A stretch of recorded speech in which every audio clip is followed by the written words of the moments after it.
Canal Congo TV, il faut s'engager. On a Canal Congo TV, il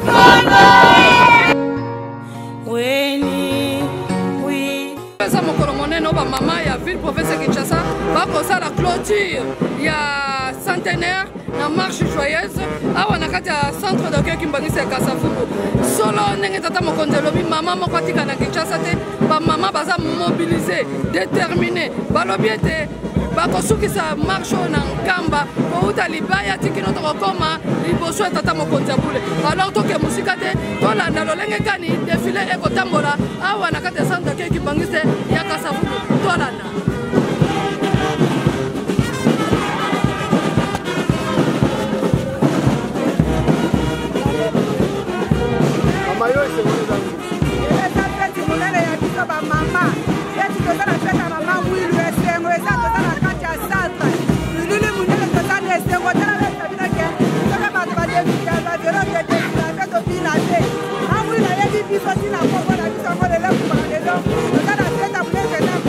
Gracias.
Boye bele mama mula zo benga bino ngongo nga ekoki ya komata na ngomba Yerusalemi pona ko sepelisa ye mama nyoso kolala te lamuka biso nyoso zo mata na ngomba Yerusalemi awa nete tozana santa kembela mama mwila longi na ye tozo pesa coup d'envoi ya kokende na Yerusalemi maoye mama mwilo ye mama mwila longi na ye Zane esengo mingi bamba te kokupe mama mwilu epesi biso esengo kati na lingomba mpe mokili mobimba tellement apesaki basi mokimbango maboko na mosala nde mosala etikali ya kotelema lingomba kine panzane mokili mobimba grâce mama mwilu biso bamama topanzane mokili mobimba tozoteya tozosala donc eza esengo mingi yango tozosepela mama mwilu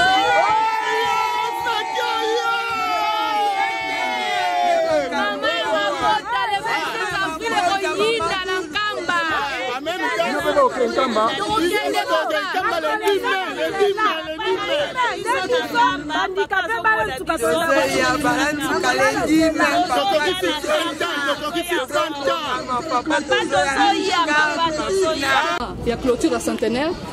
Ça fait coup d'envoi spécial 27 avril. Et c'est qu'on a bien nos années, comme on maman marche joyeuse parce que na Brazil salami, Angolais salami, Katanga salami, ah la Kinshasa Ngongo et ko salami. Impression na bino.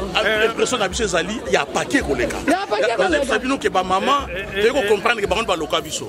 Et puis na lobby boye, il y a biso za kacha lopam. Tozo ko informer ndenani. Fallait za la libanda, ndenge Brazza sali. Une commune à une commune. Ouais. Mais ah ouais, ça n'a qu'à Tchalopango, impact exact. Bonjour, informé, na déjà les Cambouans. Papa Joe, Bissoa, Brazzaville, c'est Brazzaville. Ah ouais, la Kinshasa, autorisation tata mon comptable, après c'est Bissota qui est tombé malibanda. Parce que Kinshasa, ils ont beaucoup de sous. Mais pour la sensibilisation de ma maman, merci beaucoup. Longonia. En tout cas, tout ce pays parce que ma maman va motiver. Et Tamboli n'a pas Tamboli. Bazo la qui va motiver que le 27 avril les gozaki toko. Makambebele gozana. Na ebike loko nyo surtout ba mama ba organizaka et simbaka. Mais ba tsabiso pe maboko na mabondeli ki ya biso pe tata simba. Parce que ya biso ba tata tire lota marche mon salamité. Souci na ngeza yango wana. Mais tu peux comprendre que zali que ba mama peut-être ba ndo gozala ba frinaka. Ba ndo frinaka, ba ndo beta ngonga. Ah oui, ba to ba bisenga na tata mo ki asolo balobaka. Tata nzamba za la maman nzamba za la kati. Mais na ligne ya mbalo ezoya. Batata, il faut les cas à maman. C'est vrai que tu as raté dans centenaire biso batata.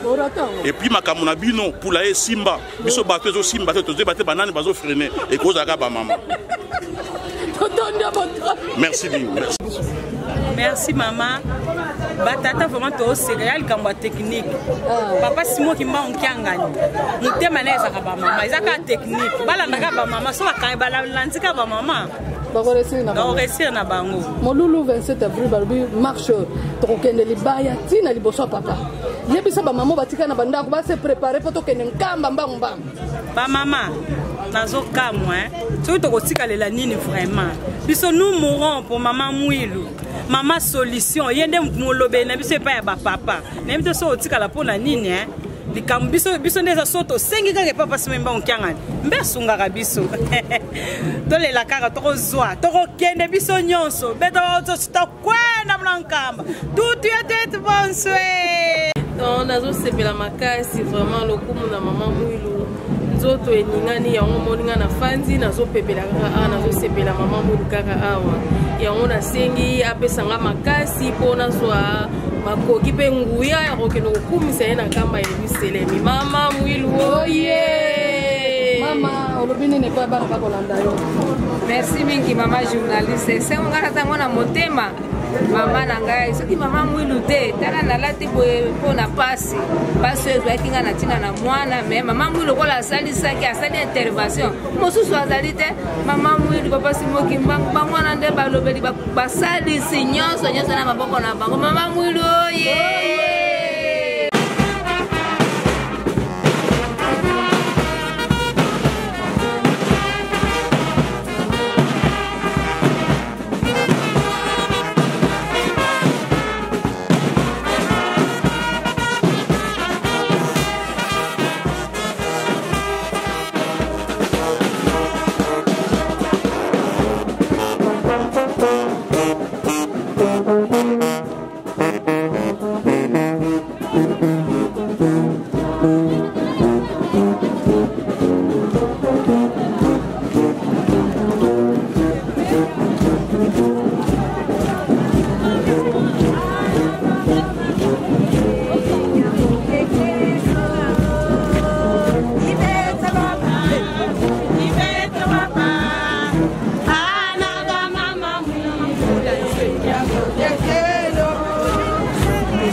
sensibilisation ça m'a caché que ça pour maman on a commenté belé vraiment. Merci. Nende oya le fait 7 avril yango ana lelo tozana marche maman nyonso azali kosepela bo mindulu na biso ebele bi le 27 avril tozali kokende kokosepelisa maman Mwilu amonaki pasi mpona bana na ye lelo bisengo ekomi ya biso yango tokokende kamba kosepelisa ye le 27 kozala beda bika lelo esengo eza makasi kwete totomboli lokuma mama Mwilu asaki honneur ya biso bafemme kimbangiste non seulement bafemme kimbangiste bafemme ya mokili mobimba voilà pourquoi tobengaka ye femme internationale une femme courageuse bien déterminée mama Mwilu zwa lokumu le 27 avril vive les mamans nanga ya Kasavubu bango nyonso baza sensibiliser na ndimi te keza na mama akotikala na Kinshasa donc Kasavubu avant babiso nyonso kamba yebise. Merci beaucoup. Merci mama. En tout cas pour la Kasavubu banga te Kasavubu déjà na minute to ana 3 bis donc ODG ça na minute 3 donc on peut m'attaquer bona Kasavubu banga lote rien bango kuna na nkamba banani bakotika yebisa ba mama baza kotika na Kinshasa yebisa ba en tout cas pour na ngana commune Kasavubu na ndimi te keza na mama akotika la pour mama nyonso Kasavubu baza mobiliser biso nyonso nkamba elusele mais nazoka mawa ya ba mama baotikala pona mufeti kitoko boye mukolo esemwa plus clôture ya centenaire yo mama otikala na Kinshasa eza mawa mingi do biso nyonso avant na nkamba elusele sala mama lelo marche joyeuse eza kosala mawa na Brazil salami Katanga salami Angola salami bongo awa mama esengo na bino ezali esengo na biso toala lokito mama mwilu coup d'envoi le 27 avril ndenge ezabo eza koyinda tozokomama tozomatala nzela nkamba mpona kotomba lokuma mama na mosala o mama mwilu asalaki yango biso toyana esengo awa lokito na kati ya centre d'accueil tozobongama lendi na nzela nkamba biso nyonso kofetela mokonzi abule akoma tata mwana peli mosanto amen toza na esengo makasi mpo talaka likambo mama mwilu asala mama mwilu avalorizaki biso bamama surtout tozalaki eloko ezanga ntina eloko ebwakama grâce ya mama mwilu na mosala makasi asalaki alobaki na tata kimbangu ndimala kopesa yo maboko ye apesaki ye maboko ntina suka yango na ntina ya esengo wana yango tozokumisa kosanzola mpe na ano ya centenaire ya clôture ya centenaire toana esengo makasi mpona fete kocelebre ya mama mwilu yango wana ekala nazali nango ya koloba abotami na bakoko tomona ye kalugana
ka mama journaliste kilendi sa kubunako kadi bungisi dingi ba mama banzai sivo mama ntilulunge kala kaka bati ebeto kadi bima tunata tukugana mudemdele 27 bungweni kaka faki bo yanti kidia ya montele songenda kwa mama mwilu bungele kwa mama mwilu bungeni kese kwa ngudi na bana ngudi beto tusola nga bwa bwingi bumbani singizi baka bima ebitu nata le 27 kadi ndonga ya yingi kota kuna nkamba sutu ba invite katoleni sawoga ko ba bingi beta kwenda dina beto ba mama bakinsasa tata simoni kimba mokanga ni vuvu katola nga kwa beto vo tutombokele tuzadi simbanze luselemi tata sikamona kesi mamulumpe sikatulombela kwa se tomona kayo kedeka mama journaliste ya bima mukota benina kadiba mama susi kalanga ya umudiki la nkamba dina beta sakanu kutu bwabu beta saka bafeti tula kaka ngolo mama ngalema wizile mbongo la nkombo kakton susuma kayabu nanyoyo kitambo kutu kuworiko talanta kuzanisa munga za defile yizadi digaga defile ni munga ekaneti yidina mama journaliste ba mama bakotika na Kinshasa lobina ba moneni bakorate ba mama beto tusala ku Kinshasa lusangolongolo pasi to tomboka foku bakidiko tata nzambi ani mosizei kasi ngedila kwa mamulwe mono kwende kuna nkamba bwetele mama mulu sokenda yuvula se tata bwetele kwa bana tata sika fila kanifya fyoti pasi to tomboka kunkamba olobini na bana Kinshasa mobimba bana baronzo ba Kinshasa mama mwilu ze kutuzola ngolo dina betu to gana kiese to tomboka kadi kiese ka kingi kena mama mwilu munsantima dina tota lomba kwa mama ba Kinshasa ba mama president ba kuluzengele carton susu carton minsambu loso madezo semul bia wonso lo bazengele ba mama lukala ye volonté ya kala mamu lukuna kwa tata Simoni betu de kala volonté mbote yesu simona ntima ina kala mamu kwa tata. Merci mama journaliste mujita cha tatu cha mwana cha nyuma muimba tetu bana ba muchisasa tetu bonso ba mamu bonso ba muchisasa chijima tujiba ba somba ba bunyi mu centre d'accueil wa Kinshasa tuji tu fete wa titalala ne lokni ni tisanga cha bunyi tuji tubikila ba mamu bonso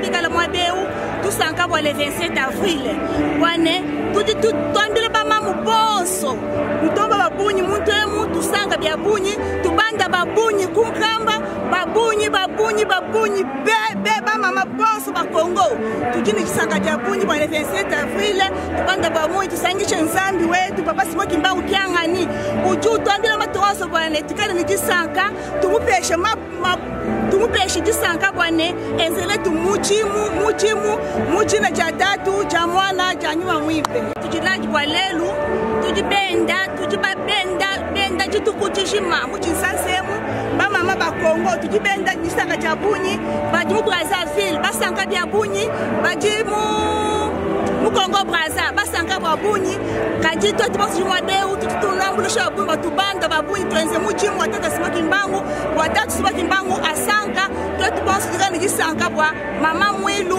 mamu wa kisanka mamu wa uchumu ikana litala ja bunyi mutambulisha batu boso mu Kongo wane tubanda babunyi kusanka ndi mushikisha numpwe muchino ja tatu cha mwana cha nyuma mwipe.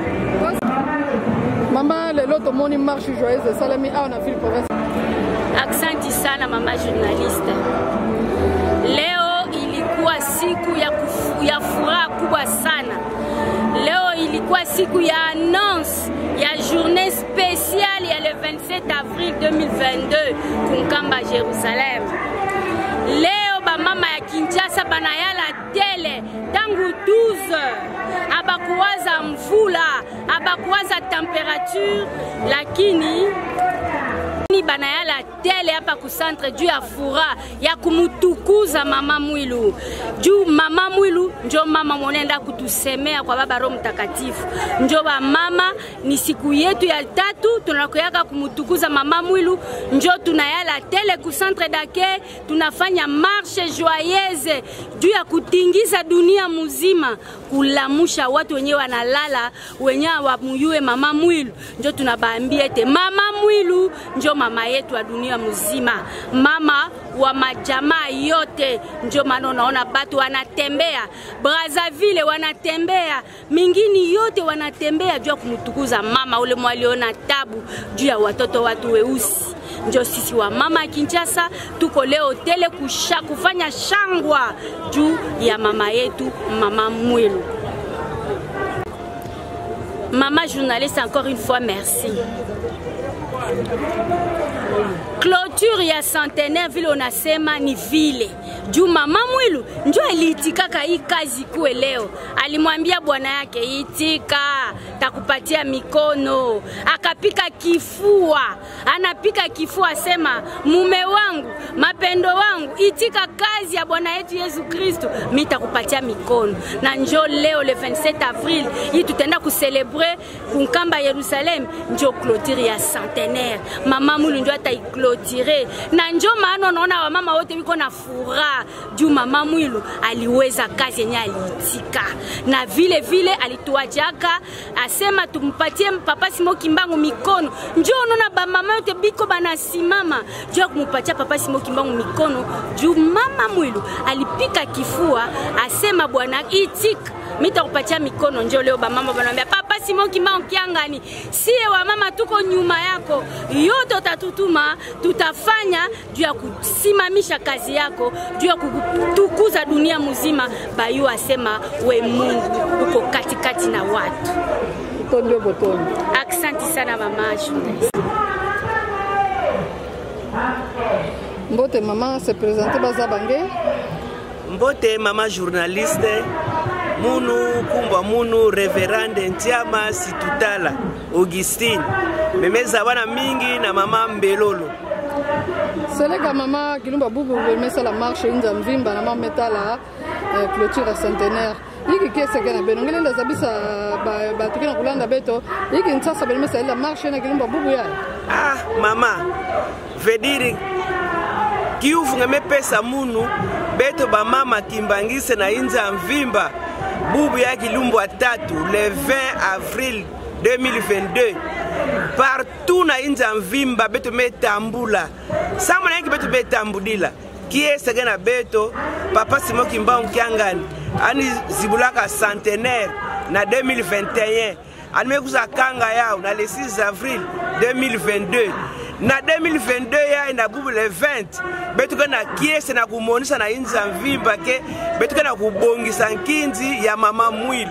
Mama Mwilu ya betu ke sanisina tangu nyoso betu ba mama sana betu meza ba mpasi monaka mama ya ina 21 na 1921 ngeme galanda ya mpasi mingi kasi mpasi nandi Bubu ya yemeku ma benefits na beto ba mama ya melanda na manima yao na beto ke vuchilaka ni matondo mingi samuna luzindalalu ya yandi yao memonte senkento Bubu ya inkento beto mwana valeur samuna yinki mama Mwilu na 1921 na bampasi na bamonisakani antu baka lenda bika ve anifona simba gisalo papa Simon Kimbangu samuna ya kwenda na ntwala beto ba mama pe beto katuka na manima na kikuku kuna beto vuandaka sambeto kuma pe bantu kana mama Mwilu nungaka ve Bubu ya mama na inza beto na zaba ve iki beto laka kuma sana beto mezaba ya umbote ke mama Eva baby saka kasi nzambi ke putu ve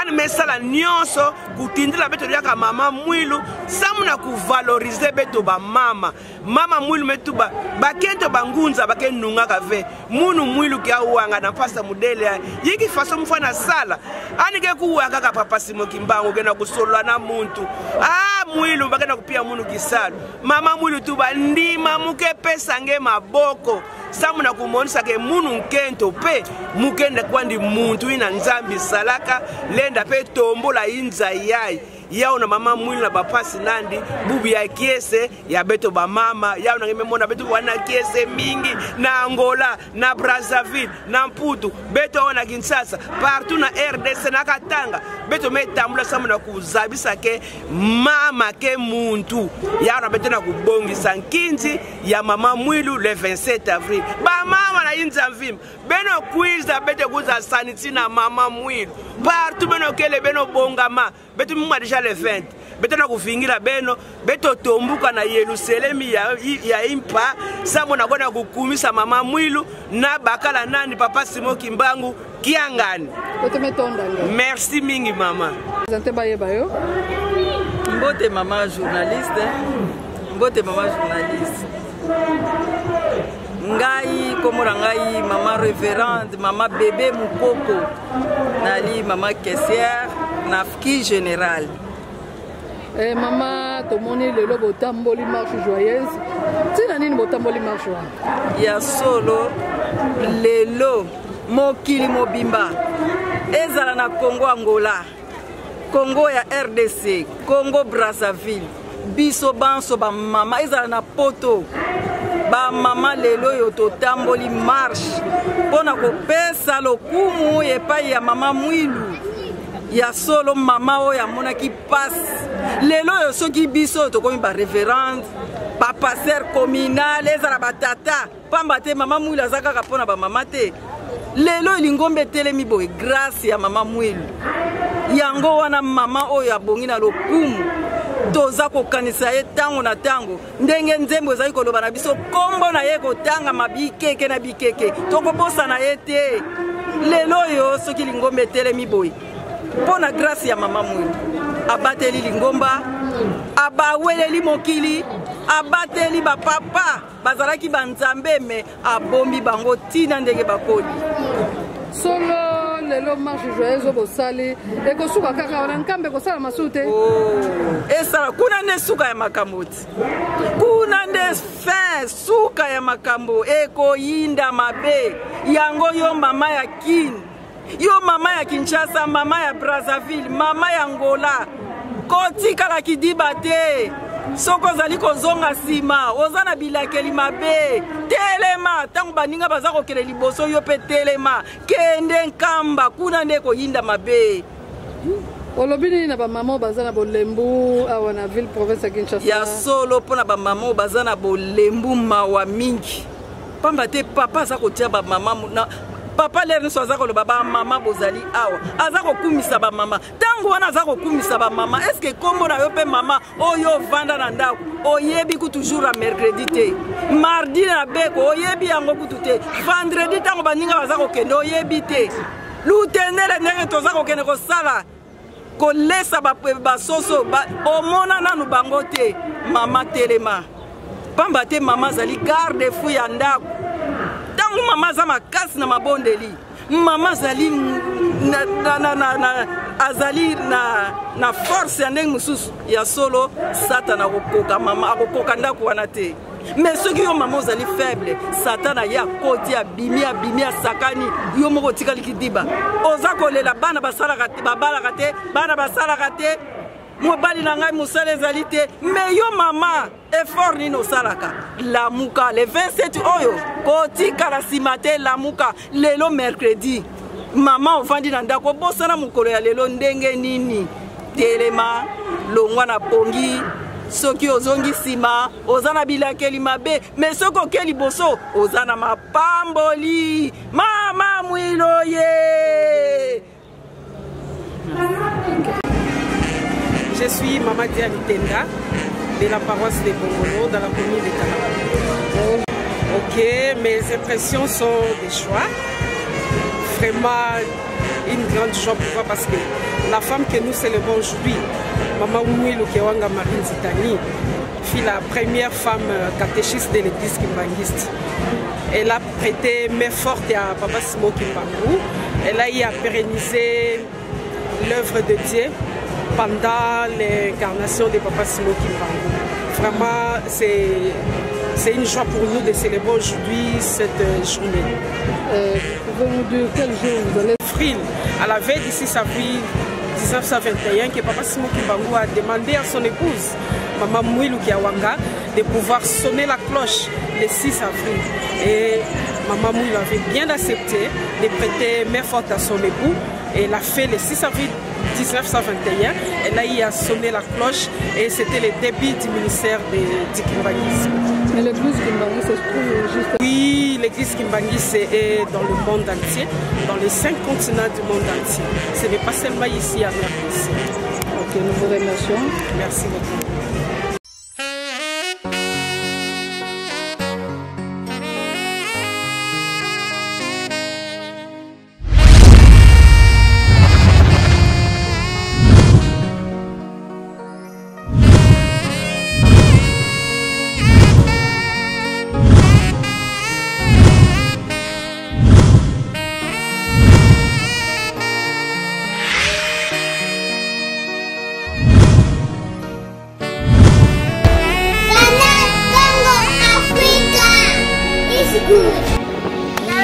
Congo TV is